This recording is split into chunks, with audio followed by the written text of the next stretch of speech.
2016 సెప్టెంబర్లో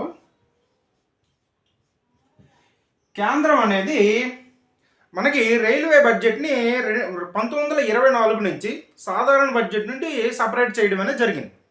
1921లో Acworth committee ఏర్పాటు చేశారు. ఆ అక్వర్త్ కమిటీ సూచనల మేరకు మనకి 2024 నుంచి రైల్వే బడ్జెట్ని సాధారణ బడ్జెట్ నుంచి విభజించి ప్రతి సంవత్సరం కూడా మనకి సాధారణ బడ్జెట్తో పాటుగా రైల్వే బడ్జెట్ను కూడా ప్రవేశపెట్టి ఉంటాం.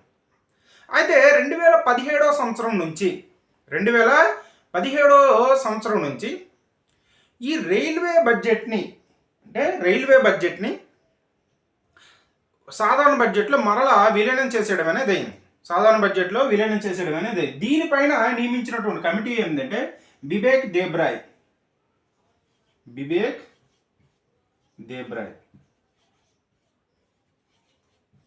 ఈ బిబేక్ దేబ్రాయ్ కమిటీ